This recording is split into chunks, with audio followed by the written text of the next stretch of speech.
Hello, I'm Svitek, 360 Creative Coach, and in this episode, I want to talk about the work of Diedrik Wolsak, specifically the 6-step protocol of Choose Again. Now, the reason I want to talk about this and the reason I love it is because I love self-help books that offer a way for you to do your own therapy. And part of that is because, you have to get into it's like part therapy, part meditation, and self-reflection. Byron Katie's The Work, as it's called, offers that as well. And I think in tandem with Byron Katie's work, Diedrik Wolsak's Choose Again protocol, to me, when combined together, is just on a whole new level. But today I'm going to focus on just Choose Again because I've, in the past, already talked about Byron Katie's The Work, and you can check out those episodes if you want.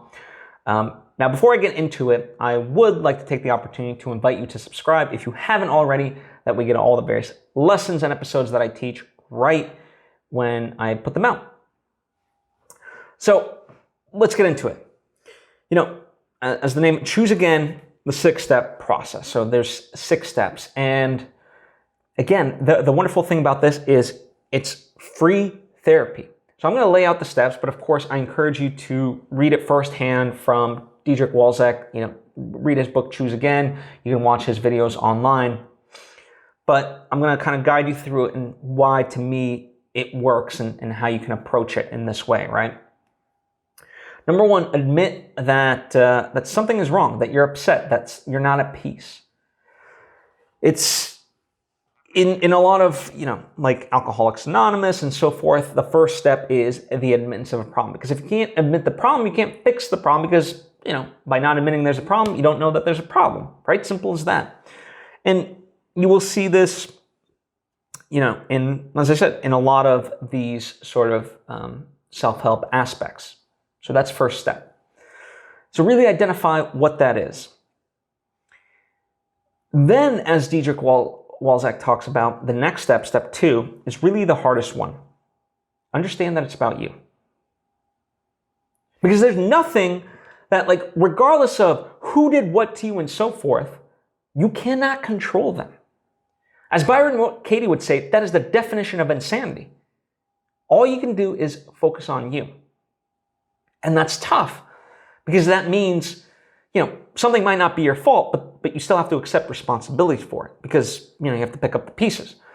It's no different than, let's say, God forbid, you get hit by someone in a car and you suffer a very traumatic injury. It's not your fault, but it is your responsibility, right?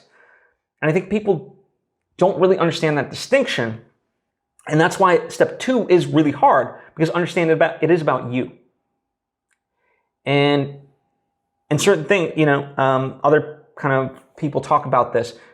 There's always 2 events that happen at any given moment. The event itself and how you respond to it.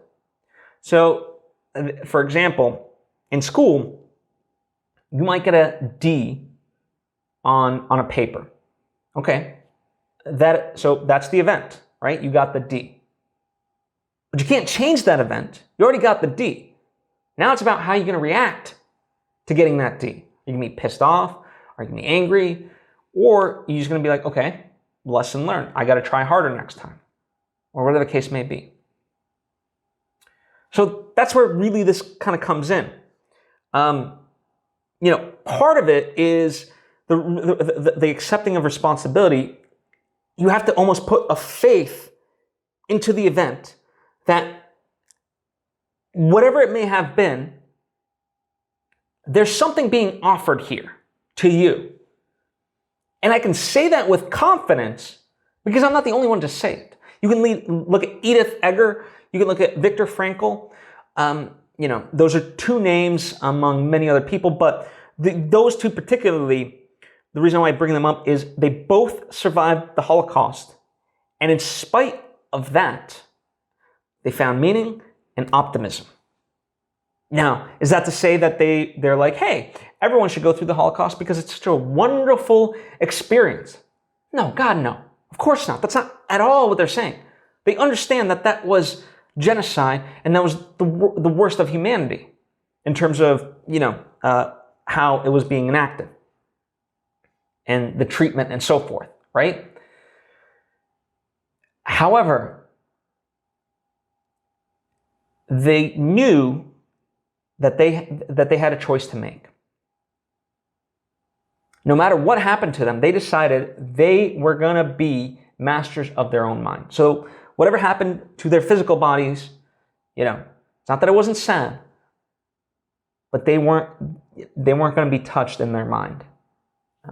It's probably a better way to state that, but that's the only phrase that comes to mind. And that's powerful because they did find meaning in those things. And again, it's not to say that they wanted it repeated for other people, but that was the hand that they were dealt with, and they had to deal with it. And so they found meaning. So in your instance, what is the opportunity in whatever it is that you're facing? Whatever the problem, as you have designated it, because in step 1 you admitted it, what is that thing? Look at that. And understand that there's an opportunity here. Okay? Attune yourself, step 3. Attune yourself to the feeling. Who is the I that chooses the feeling? Because it's a set of beliefs that have gotten you to this point. So who is the I? Really dig deeper into this answer, because chances are it's a familiar feeling that you felt. If let's say the feeling is someone's wronged you because, they weren't listening to you or they're not responding to you or something, right? It's like, why is that? Well, because it's a familiar feeling that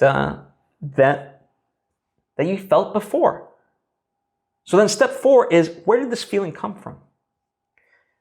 Maybe you were younger and you had brothers or sisters and, you came to them and you said, hey, I made this, hey, check it out. And they were too busy with their own stuff. Maybe it was your parents. It's not to put blame on them, but this is where, really look for when it might not have been the first time that something ever happened to you, but it's the first time that it engraved itself into your mind and body as a belief. And the belief becomes very strong, right? It's almost like, think of the movie Inception if you've ever seen it. A very simple, small idea takes root and just supercharges it. So, okay, let's say you had something and they weren't paying attention to you. Okay, that means I'm not valuable enough.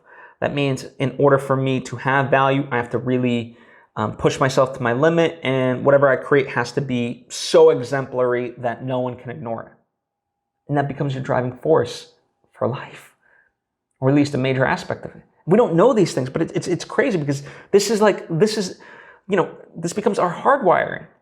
Having been through, therapy for as many years as I have to the level that I have, I can tell you firsthand some of the shit I believe. It's like, wait, that was my operating system? That's like literally the definition of insanity. And that's what ultimately an awakening is to awaken from your insanity. Your own insanity really is. And so step 5, part of that is have some grace with yourself. Forgive yourself for believing that, for having gone insane, if you want to look at it that way, and believing that thought that doesn't really serve you. And in doing so, destroy that belief. You have to destroy that belief because it's a can you prove that it's true? No, of course not. And the beautiful part, the 6th step, is you get to choose again on that belief. So what do you want to believe? Now you get to redefine it. So and that's why I said this is like a very meditative thing, is because you really have to put yourself in a state where you can really reflect upon these things, the emotion, the point in time which this started and resonated and so forth, and really go through that process Really live those moments in order to get to the root of it so you can understand it. And then by doing that, you can forgive yourself, and then you can choose again. You can choose what you actually want to believe. And that's the beautiful part about this protocol.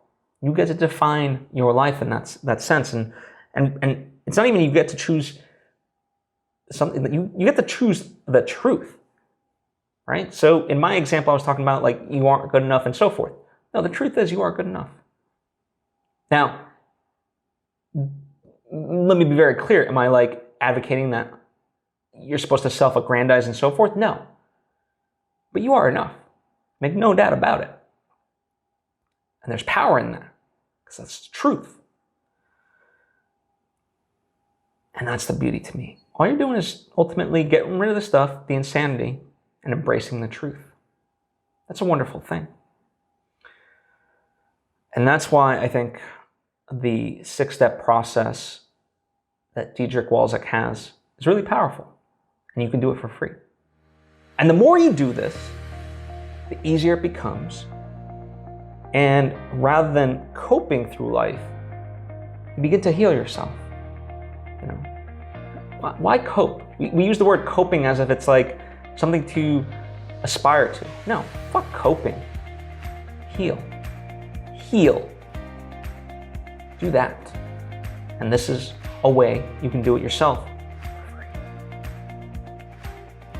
So it's the Choose Again protocol by Diedrik Wolsak. Thank you for taking the time to tune in. I hope it is a benefit to you. If you have any questions or thoughts of your own, please comment down below or hit me up on social media. I would love to converse with you. Likewise, if you think this episode might be a benefit to somebody in your life, please share it with them. I certainly would appreciate it, as I appreciate you, and hope to see you next time.